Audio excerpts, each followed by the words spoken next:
ಕಾಂಗ್ರೆಸ್ ಮನೆಯಲ್ಲೀಗ ಔತಣಕೂಟದ ರಾಜಕೀಯ. ಡಿಕೆ ದೆಹಲಿ ಪ್ರವಾಸ, ಈ ಹೊತ್ತಲ್ಲೇ ಇಲ್ಲಿ ಔತಣಕೂಟ. ಮಾಜಿ ಸಚಿವ ಕೆಎನ್ ರಾಜಣ್ಣ ಮನೆಯಲ್ಲಿದೆ ಔತಣಕೂಟ. ಔತಣಕೂಟದಲ್ಲಿ ಸಿಎಂ ಸಿದ್ದರಾಮಯ್ಯ ಭಾಗಿಯಾಗಲಿದ್ದು ತೀವ್ರ ಕುತೂಹಲ ಮೂಡಿಸ್ತಾ ಇದೆ. ಕ್ಯಾತ್ಸಂದ್ರದ ರಾಜಣ್ಣ ನಿವಾಸದಲ್ಲಿ ಔತಣಕೂಟ ಆಯೋಜನೆಯಾಗಿದೆ. ಸಿಎಂ ಅಷ್ಟೇ ಅಲ್ಲ, ಸಚಿವರಾದ ಪರಮೇಶ್ವರ್, ಎಚ್.ಸಿ. ಮಹದೇವಪ್ಪ, ಎಂ.ಬಿ. ಪಾಟೀಲ್, ದಿನೇಶ್ ಗುಂಡೂರಾವ್, ಈ ಔತಣಕೂಟದಲ್ಲಿ ಎಂಸಿ ಸುಧಾಕರ್ ಕೂಡ ಭಾಗಿಯಾಗುವ ಸಾಧ್ಯತೆ ಇದೆ. ಸಿಎಂ ಮತ್ತು ಸಿಎಂ ಆಪ್ತರು ಈ ಔತಣಕೂಟದಲ್ಲಿ ಭಾಗಿಯಾಗ್ತಾ ಇದ್ದು ಕೈ ನಾಯಕರ ಈ ನಡೆ ತೀವ್ರ ಕುತೂಹಲಕ್ಕೆ ಕಾರಣ ಆಗಿದೆ. ಕಾಂಗ್ರೆಸ್ ಮನೆಯಲ್ಲಿ ನಡೀತಾ ಇರುವಂತಹ ಔತಣಕೂಟ ರಾಜಕೀಯ ಇದು. ಡಿಕೆ ದೆಹಲಿ ಪ್ರವಾಸ, ಇತ್ತ ಸಿಎಂ ಆಪ್ತರೊಂದಿಗೆ ಭೋಜನಕೂಟ. ಕೆಎನ್ ರಾಜಣ್ಣ ನಿವಾಸದಲ್ಲಿ ಆಯೋಜನೆಯಾಗಿರುವಂತಹ ಔತಣಕೂಟ ಇದು.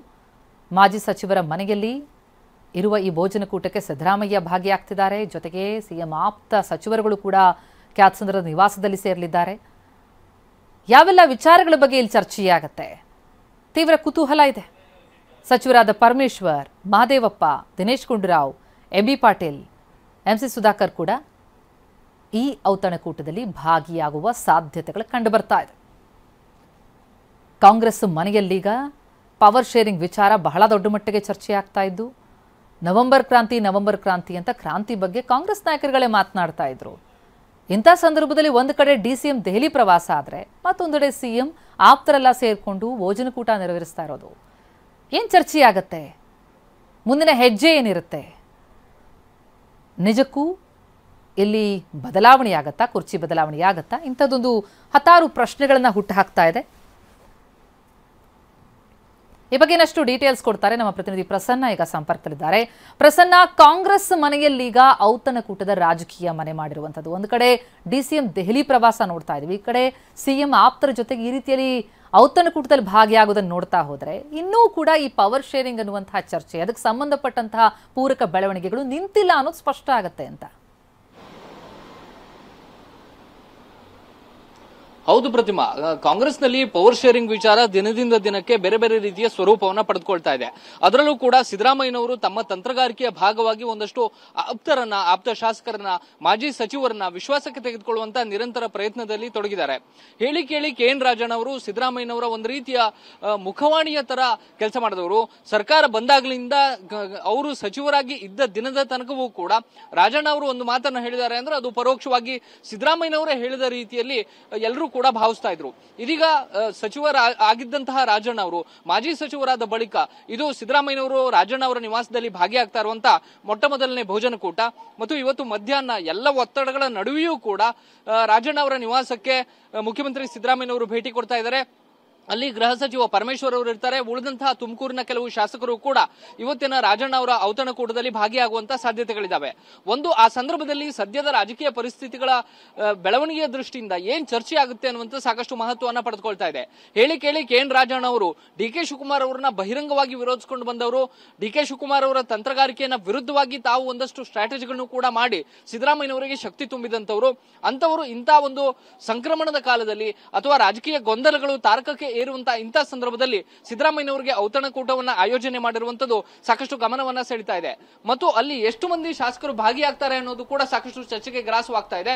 ಕೇವಲ ತುಮಕೂರಿನ ಶಾಸಕರು ಮಾತ್ರ ಭಾಗಿಯಾಗ್ತಾರಾ ಅಥವಾ ಬೇರೆ ಬೇರೆ ಜಿಲ್ಲೆಯ ಶಾಸಕರಿಗೂ ಕೂಡ ಕೆಎನ್ ರಾಜಣ್ಣ ಅವರು ಆಹ್ವಾನವನ್ನ ಕೊಟ್ಟಿದ್ದಾರಾ ಅನ್ನುವಂತಹ ಒಂದಷ್ಟು ಚರ್ಚೆಗಳು ನಡೀತಾ ಇದ್ದಾವೆ. ಸದ್ಯದ ಪರಿಸ್ಥಿತಿಯಲ್ಲಿ ಮುಖ್ಯಮಂತ್ರಿ ಸಿದ್ದರಾಮಯ್ಯನವರು ದೆಹಲಿಗೆ ತೆರಳಿ ಹೈಕಮಾಂಡ್ನ ನಾಯಕರನ್ನ ಭೇಟಿಯಾಗುವಂತಹ ಇನ್ನು ಕೆಲವೇ ದಿನಗಳು ಬಾಕಿ ಇದ್ದಾವೆ. ರಾಹುಲ್ ಗಾಂಧಿ ಅವರ ಸಮ್ಮುಖದಲ್ಲಿ ಒಂದಷ್ಟು ಮುಂದಿನ ರಾಜಕೀಯ ಬೆಳವಣಿಗೆಗಳ ದೃಷ್ಟಿಯಿಂದ ಒಂದು ನಿರ್ಣಾಯಕವಾದಂತಹ ಚರ್ಚೆಗಳು ಆಗುವಂತಹ ಸಾಧ್ಯತೆಗಳು ಕೂಡ ದಟ್ಟವಾಗಿದ್ದಾವೆ. ಇಂತಹ ಸಂದರ್ಭದಲ್ಲಿ ಈ ಒಂದು ಭೋಜನಕೂಟದ ರಾಜಕೀಯ ಸಾಕಷ್ಟು ಗಮನವನ್ನ ಸೆಳೀತಾ ಇದೆ. ಪ್ರಸನ್ನ, ಈ ಕ್ರಾಂತಿ ಅಂತ ಮಾತನಾಡಿದ್ದೆ ರಾಜಣ್ಣ ಅವರು. ಈಗ ಅವ್ರ ನಿವಾಸದಲ್ಲೇ ಆಗ್ತಾ ಇರುವಂತಹ ಈ ಔತಣಕೂಟ ಸಹಜವಾಗಿ ಕುತೂಹಲವನ್ನ ಹೆಚ್ಚಿಸುತ್ತೆ. ಅದರಲ್ಲೂ ದೆಹಲಿ ಪ್ರವಾಸಕ್ಕೂ ಮುನ್ನ ಸಿಎಂ ಇಂತಹದೊಂದು ಔತಣಕೂಟದಲ್ಲಿ ಭಾಗಿಯಾಗ್ತಾರೆ ಅಂತಂದ್ರೆ ಎಲ್ಲರ ವಿಶ್ವಾಸ ವ್ಯಕ್ತಪಡುವಂತಹ ಒಂದು ಪ್ರಯತ್ನನ ಅಥವಾ ಒಂದು ಸಂದೇಶ ಏನಾದ್ರೂ ರವಾನೆ ಮಾಡ್ತಾ ಇದ್ದಾರಾ? ತಮ್ಮ ಜೊತೆ ಎಷ್ಟು ಬೆಂಬಲ ಇದೆ ಅಂತ ತೋರ್ಪಡಿಸುವಂತಹ ಪ್ರಯತ್ನನ? ಪ್ರತಿಮಾ ರಾಜಣ್ಣ ಅವರು ಮುಖ್ಯಮಂತ್ರಿ ಸಿದ್ದರಾಮಯ್ಯನವರ ಥಿಂಕ್ ಟ್ಯಾಂಕ್ ನ ಗ್ರೂಪ್ ನಲ್ಲಿ ಗುರುತಿಸಿಕೊಂಡಂತವ್ರು. ಅಂದ್ರೆ ಸಿದ್ದರಾಮಯ್ಯನವರು ಏನೇ ಒಂದಷ್ಟು ತಂತ್ರಗಾರಿಕೆಯನ್ನ ದಾಳವಾಗಿ ಉರುಳಿಸಿದ್ರು ಕೂಡ ಅದರಲ್ಲಿ ರಾಜಣ್ಣ ಇರಬಹುದು, ಪರಮೇಶ್ವರ್ ಇರಬಹುದು, ಈ ರೀತಿಯ ಹಿರಿತಲಗಳು ಒಂದಷ್ಟು ಸಲಹೆಗಳನ್ನ ಮುಖ್ಯಮಂತ್ರಿ ಸಿದ್ದರಾಮಯ್ಯನವರಿಗೆ ಸರಾಗವಾಗಿ ಕೊಡುವಂತ ಅವಕಾಶಗಳು ಇದ್ದೇ ಇದಾವೆ. ಮತ್ತು ಸೆಪ್ಟೆಂಬರ್ ತಿಂಗಳಿಗಿಂತ ಮುಂಚಿತವಾಗಿ ಈ ಕ್ರಾಂತಿಯ ಬೀಜವನ್ನ ಬಿತ್ತಿದಂತವರು ಕೆ.ಎನ್. ರಾಜಣ್ಣ ಅವರು. ಸೆಪ್ಟೆಂಬರ್ ನಲ್ಲಿ ಕ್ರಾಂತಿಯಾಗಿ ಅವರೇ ಸಚಿವ ಸಂಪುಟದಿಂದ ಹೊರಗೆ ಹೋಗಬೇಕಾಯ್ತು ಅನ್ನುವಂಥದ್ದು ಬೇರೆ ವಿಷಯ.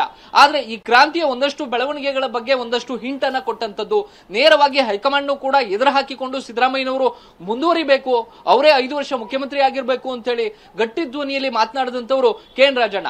ಹೇಳಿ ಕೇಳಿ ವಾಲ್ಮೀಕಿ ಸಮುದಾಯ, ಪ್ರಬಲ ಸಮುದಾಯ ಅದನ್ನ ಪ್ರತಿನಿಧಿಸುವಂತ ರಾಜಣ್ಣ ಅವರು ಪದೇ ಪದೇ ಮುಖ್ಯಮಂತ್ರಿ ಸಿದ್ದರಾಮಯ್ಯನವರ ಬೆನ್ನಿಗೆ ನಿಂತು ಸಾಕಷ್ಟು ಕೆಲಸಗಳನ್ನ ಮಾಡಿದ್ದಾರೆ.